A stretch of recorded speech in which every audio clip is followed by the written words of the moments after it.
Hello beautiful people, it's Bridget and welcome back. So today we are doing a video on something I haven't done before, and this is going to be ranking my 10 newest eyeshadow palettes in my collection. So today I'm talking about 10 new palettes that I have and I've tried out, and I'm going to rank them from like my least favorite to number 10 all the way up to number 1. Thankfully none of these are like horribly bad palettes. I'm so grateful for that. But today we're going to do that. I did get this video from Annette from Annette's Makeup Corner, so I want to thank her again for the video inspiration.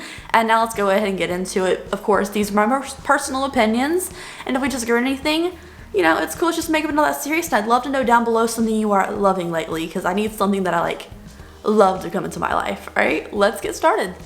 Okay, so at number 10, this isn't really a palette as much as it is an eyeshadow thing. It's a stack. So this is a Kaja stack. Kaja is a brand that I just recently tried. This is like the first thing I'm trying from them, and it is their Helia Azalea Beauty Bento. So like, ooh, like a bento box. I love Japanese food. But this is the little Kaja stack. Oop, like that.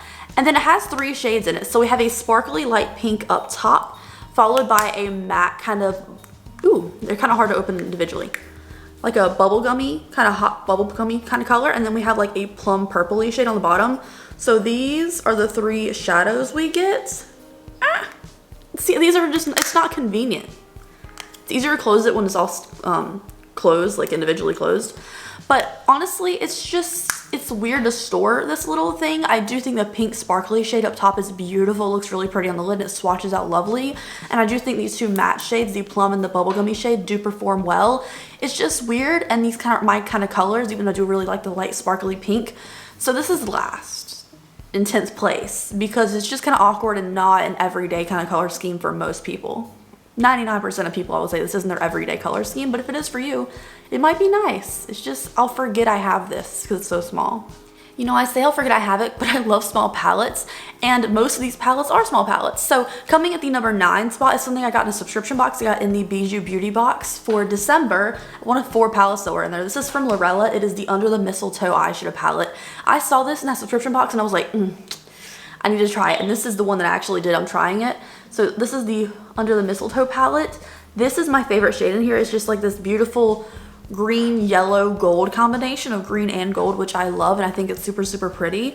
I also like the light matte nutmeg shade in here just because I love that kind of shade to help blend out colors. I feel like these kind of tones are green, but kind of on the mustardier side, so they're not super, super in your face, bold, bright lime green, and they're not super bright like foresty green. I like the kind of more mustardy tones to it, and I think it's nice. The mattes do take some building up. I don't think it's the perfect formula in the world by any means, but I can make some cute stuff out of it, and it's all pretty subtle but still a little bit of color in it, so I really enjoy this one. I just wish it wasn't Christmas themed, because this is like an all year long kind of color scheme to me.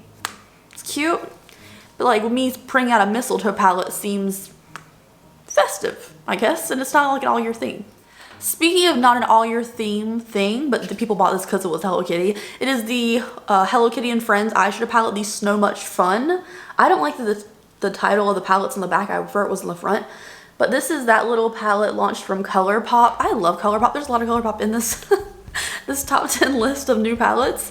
But this is the inside of the color, inside's color scheme. We did do a full video review of this palette. I do have a couple reviews of these palettes in general. If I have a full video review of these, I will leave a link down below with the palette as well. I did do a full video first impressions review of this. The look I came out with looked really cute. It's just this color scheme is like, you know, I feel like it could have been so much more, especially for like a Hello Kitty Christmas thing. Like you have the Hello Kitty bright red bow, that would have been a bright red Christmas color. A bright icy white shade would have been beautiful in this, and instead we got a bunch of purpley pink tones and like a coral. So for me, this is just like really lackluster from what I would expect from like a Hello Kitty, and especially Colourpop, because they always have such cute, fun color schemes to me that are a little bit on the lighter side usually, but this would have been a great chance to pop up like bright Hello Kitty white, Hello Kitty red, blue. Like you could have done a bright green instead of a blue and it would have been very Christmassy fitting. So for me, this color scheme could have been better, but the palette performance is nice. Just, you know, I'm not blown away by it or anything. Coming in at the number 7 spot, we have another palette I did a full review on. I bought this specifically to review as well as one of her highlighters. So this is the Virgin Mojito palette. I had to realize, is this on the packaging or is it in my packaging? I don't know, it's like little bubbles. It's the Virgin Mojito palette from KimChi Chic Beauty. It is 9 shades. This is the one like the 01 palette. There's a ton of little mini palettes. There's also like a neutral one that looks really pretty. They're all like sweets themed. So this is the inside of the palette. It is really cute, so if I can get my camera to focus on it. And I just really like the yellow green kind of shades in here, as well as like a little bit of blue.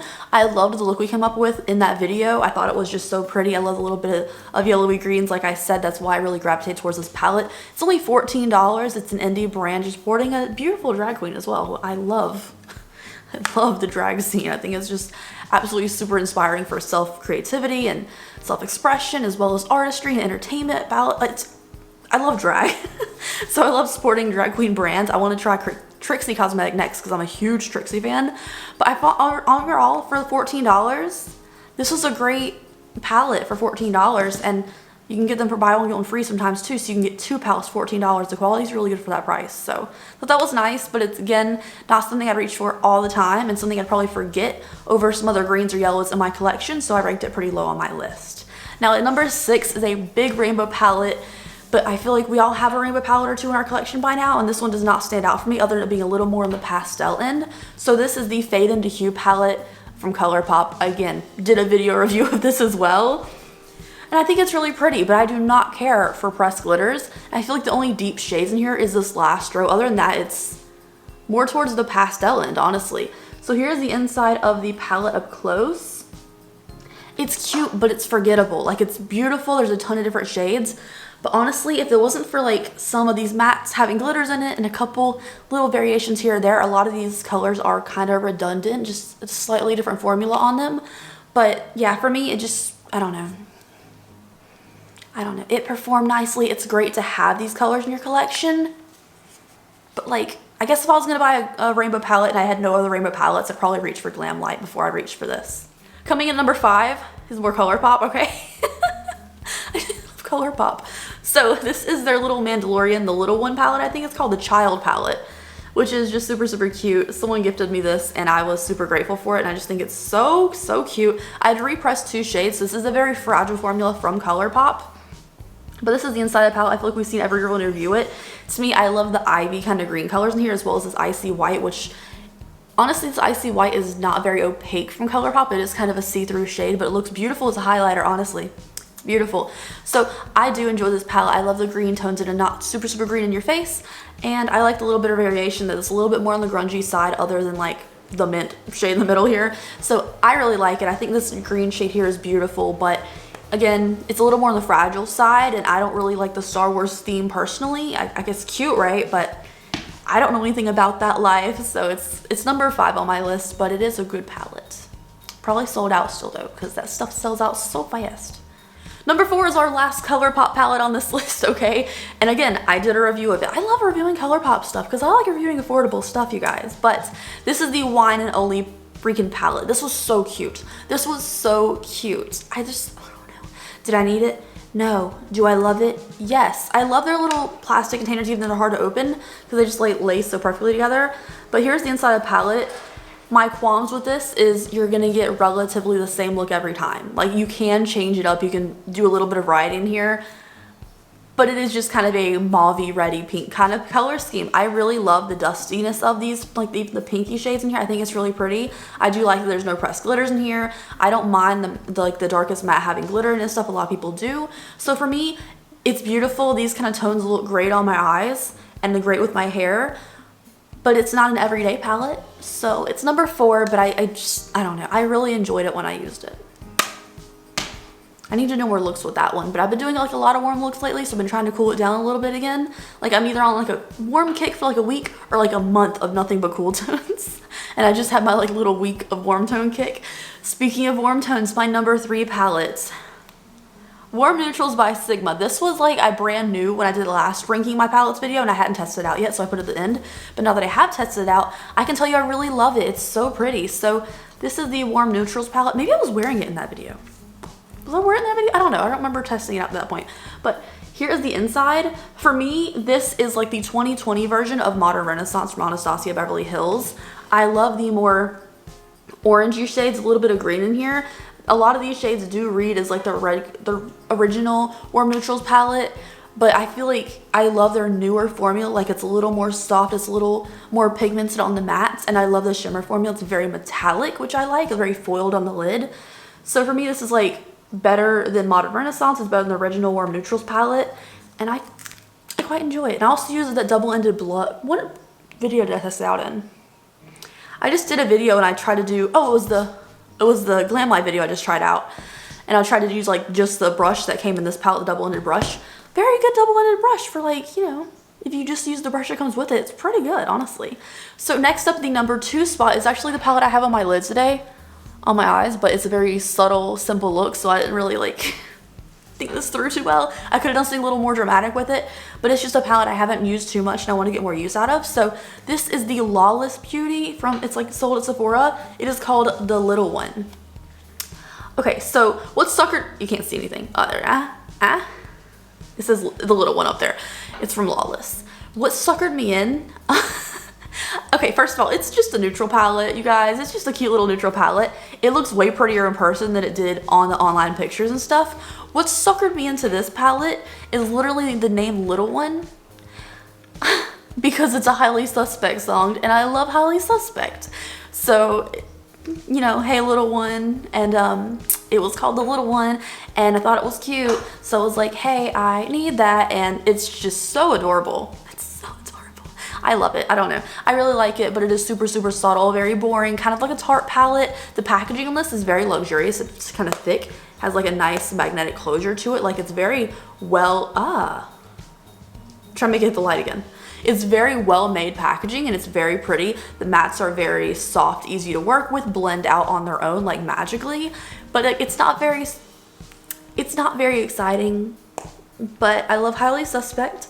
And I love the colors in there because it's easy to do for an everyday look. Small, easy, convenient to travel with. So I ranked it pretty high up on this list, honestly. But I don't regret that at all.